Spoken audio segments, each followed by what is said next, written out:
I have always relied on feelings. If I feel that I need to do this, then I will do it. It can be said intuition, which has always helped me in my life.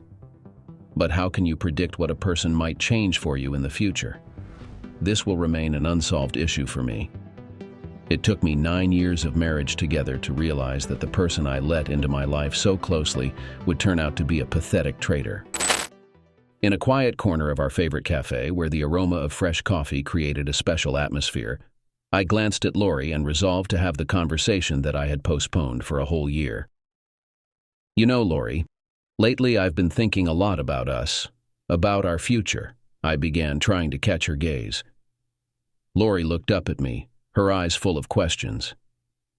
Have you ever thought that maybe it's time to think about starting a family?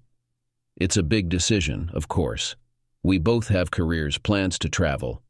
But ultimately, we've been together for 9 years, we're financially stable, and we don't have that much time left until we're 30. Time flies, I continued, trying to choose my words carefully. She nodded. Yes, time waits for no one. Let's seriously consider this.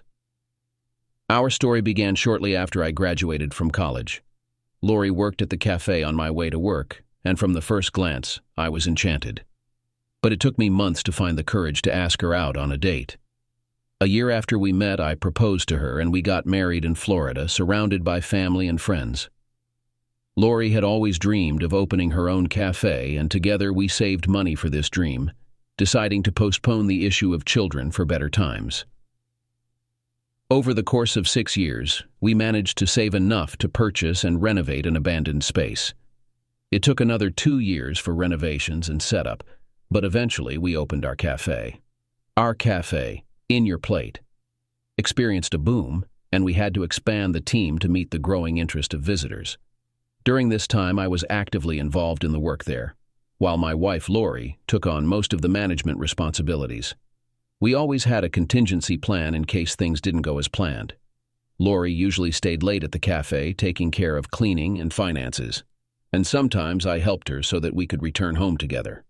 Everything was going well, and when the cafe started bringing in a steady income, we began considering expanding our family.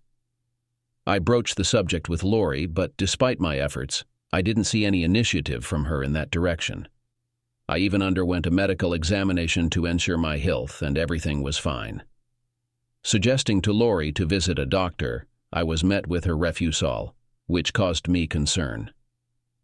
One day, during lunch at a restaurant, I decided to directly ask Lori about our family plans. She expressed concerns about who would manage the cafe if she became pregnant. I proposed finding a replacement during her absence and even expressed willingness to leave my job for the cafe. Lori agreed to give it another try, but time passed and she never brought up the issue again, as if it didn't interest her at all. Eventually, when we touched on the subject again, Lori accused me of ignoring her wishes and dreams of running the cafe. I was disappointed not so much by her disagreement, but by her abandonment of our previously agreed-upon decision. I'd always been willing to compromise, whereas Lori seemed unwilling to meet me halfway. It all began when I decided to set aside my personal desires to support her in pursuing her dream. I doubled down on my efforts, working extra hours and overtime to make a significant financial contribution. Often, I had to give up something personal to save for her goals. But when she expressed a willingness to compromise over dinner a week after my decision, it encouraged me. We immediately got to work. But after 4 months of failures, my disappointment reached its limit. Lori simply couldn't conceive. I became proactive, consulted a doctor for a checkup, including sperm analysis. Thankfully, my workplace offered several free visits per year. The doctor confirmed that everything was fine with me, which led me to consider potential fertility issues with Lori. Bringing up this issue was not easy. I didn't want her to feel guilty or see it as an attack. So one night, lying in bed, I cautiously broached the subject, taking the blame upon myself and suggesting once again to see a doctor, despite her confidence that everything was fine and we just needed to wait. I decided to be patient, conducted research, and found articles stating that conception could take years. Everything seemed normal, And I tried to be patient until one morning, while getting ready in the bathroom, I found an empty package of contraceptives in the trash bin. This discovery stunned me. I picked up the package, looked at my wedding ring on the bedside table, and suddenly felt reluctant to put it on. I couldn't understand why my wife was using contraceptives. Gathering my thoughts with difficulty, I went to the cafe where she worked, trying to act as usual. I mustered up the courage and decided to return home to talk to my wife.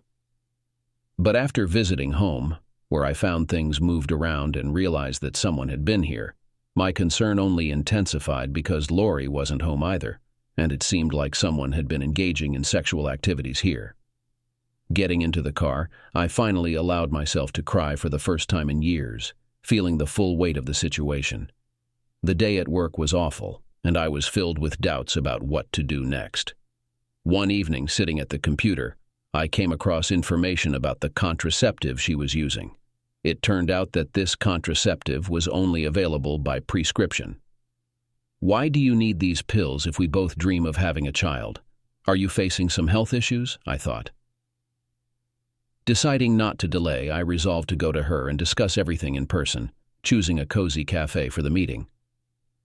Leaving work early, I headed to the appointed place, but to my disappointment, I couldn't find a place to park my car. Driving around the cafe in search of parking, I accidentally noticed her with a stranger around the corner of the establishment. Their brief kiss completely changed my perception of what was happening. I didn't go to the meeting. Instead, I turned around and drove in the opposite direction. With shock in my heart, I returned home, where puzzle pieces began to fall into place in my mind.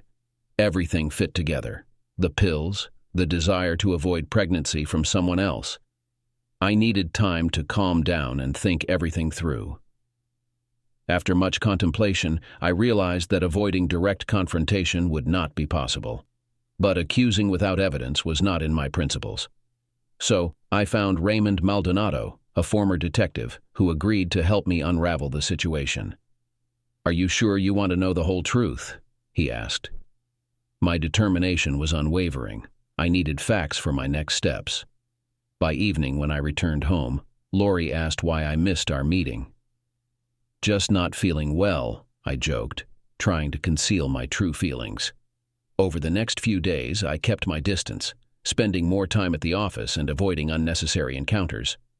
There was a struggle within me about the decision I had to make after receiving the results of the investigation. After a week of investigation, Raymond invited me to meet. Greeting me, he immediately handed me a glass of whiskey. I downed it in one gulp and sat down. Raymond handed me a file, and I reviewed its contents. Scott Huerta, Lori's former classmate, was the last person she slept with. They indulged in adultery together at a motel not far from the cafe. "I'm sorry, Mike, but she's cheating on you. Everything needed to prove her infidelity in court is in this folder," he said. I remained silent, simply feeling hollow. There was neither sadness nor anger. It took a few minutes before I stood up. I shook Raymond's hand and thanked him. Arriving home, I waited for Lori's return. When she came, I was already in the kitchen, preparing for a difficult conversation. "Let's talk," I said, handing her a cup of coffee and inviting her to sit. "Let's not talk about pregnancy. I'm really tired and not in the mood," she said without much interest.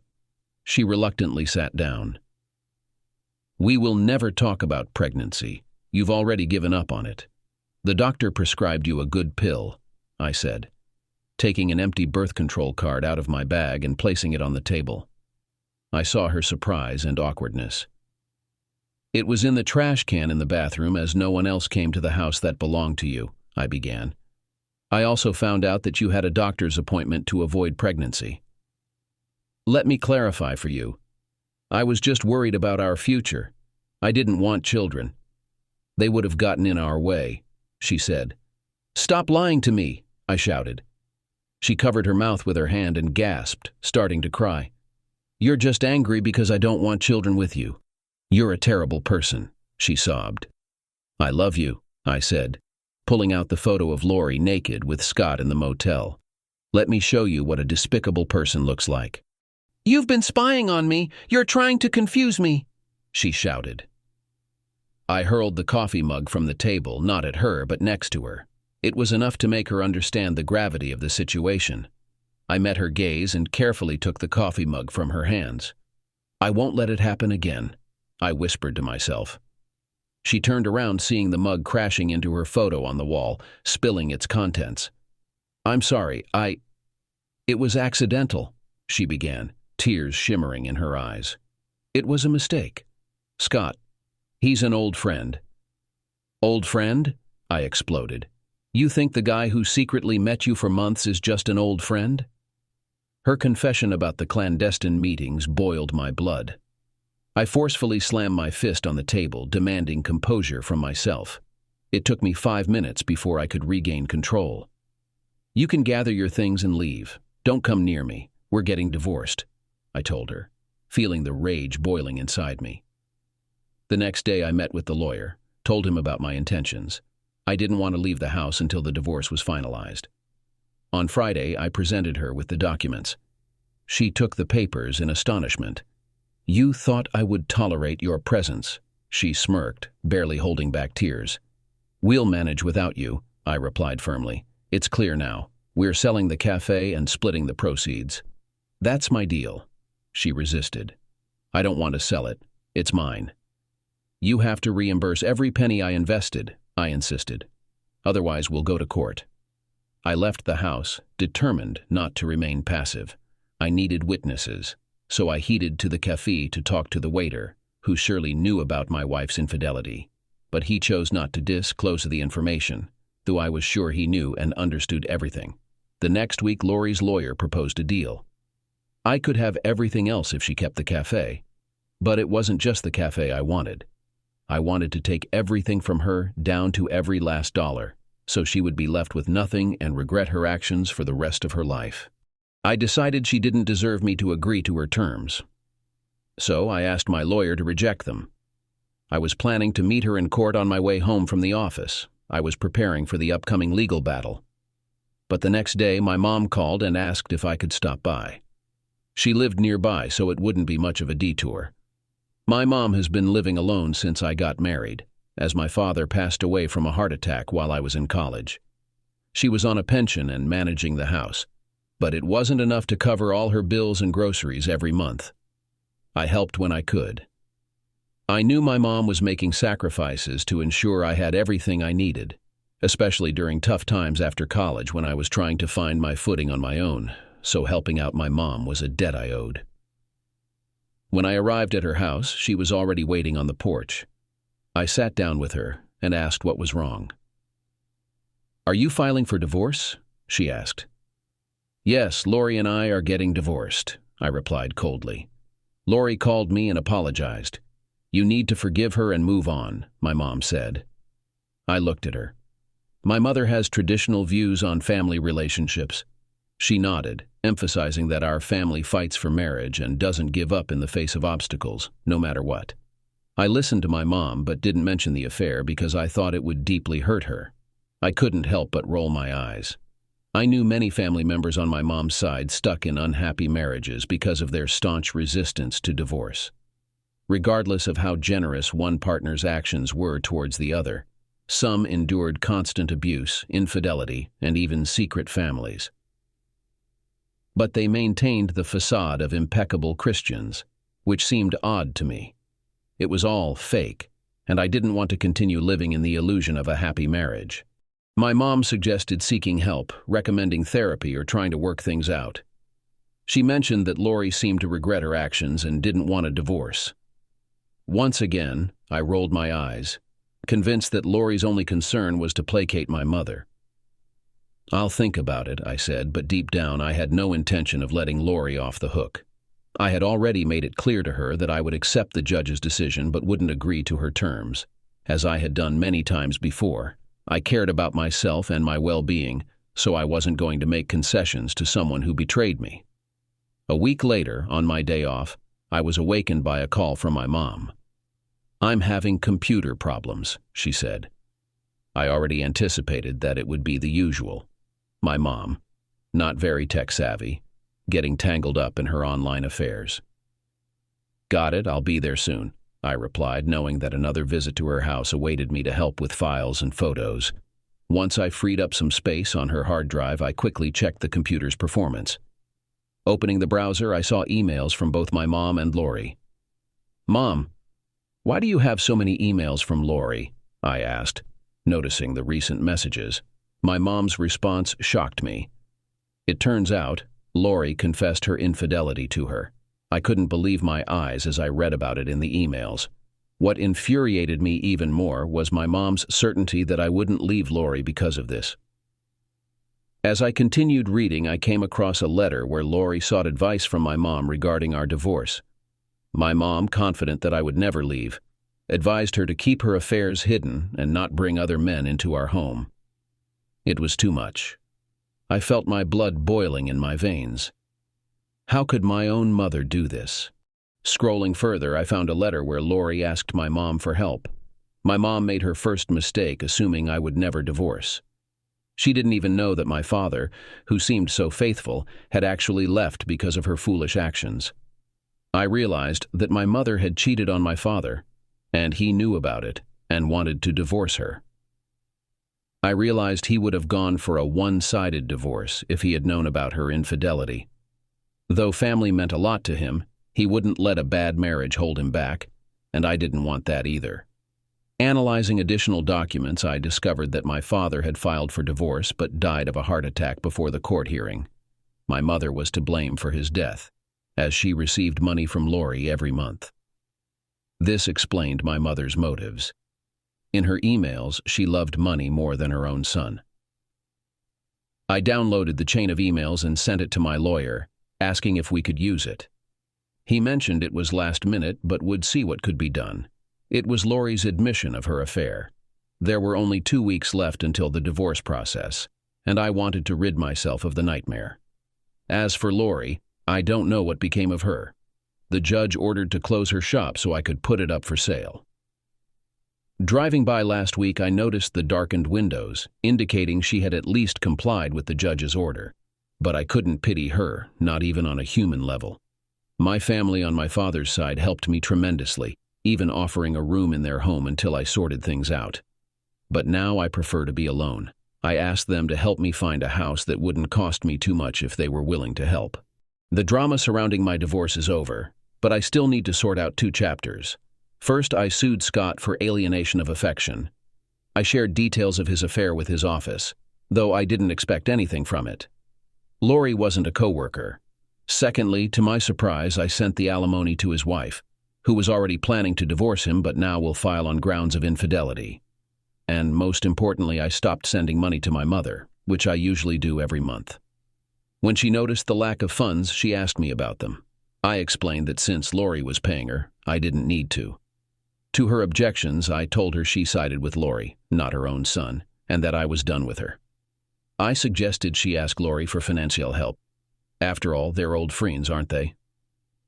Not very pleasant, but I didn't care. She claims Lori said nothing because of the judge's wrong decision. Says she received nothing from me. I wish her luck, and she responds by calling me ungrateful. Says her nephews would never act like that. I reply that she should ask them for help. After all, they're good guys. And then she starts begging, playing on maternal feelings. But I tell her it's not about that. I tell her she's a bad person. A good one wouldn't encourage my wife to cheat. Let her enjoy the forbidden fruits of life. Just don't get caught. Now she knows that I know about her betrayal. Jesus says to forgive, but I simply cut her off and told her not to call anymore. Then the messages from family members started coming. Apparently, Mom was spreading rumors that I had cut her off, saying that she was getting in my way. I sent threats by mail to everyone who called or messaged. Now half are on my side, half on Mom's. They don't invite me to holidays, weddings, barbecues, but I don't care. My family side is toxic, but I want to be near them because my mom is there. But now that I'm not talking to her, I don't need to deal with the rest either. I've gone through therapy, and now I'm okay. The mood is lifted by the 2 German shepherds I adopted from the shelter. At first, there was skepticism, but they turned out to be amazing. The best feeling is coming home and seeing them greet me happily. I think I've found unconditional love and support. I don't plan on getting into relationships anytime soon. It's not interesting to me. I'm focused on work, and in the future, I plan to open my own cafe, and I'm confident it will all work out. My ex-wife's lover left her, clearly not expecting such a turn of events, but I don't care anymore. I've done my part. That's the end of the story. Why do you think the wife of the main character decided to cheat on her husband? Did the main character do the right thing by divorcing the cheater, or could she be forgiven? Why did the mother of the main character side with her son's wife and not with her son? Share your opinion in the comments section, and it will be interesting for us to read your opinion. Also, do not forget to like and subscribe to the channel so as not to miss new, no less exciting stories. Good luck.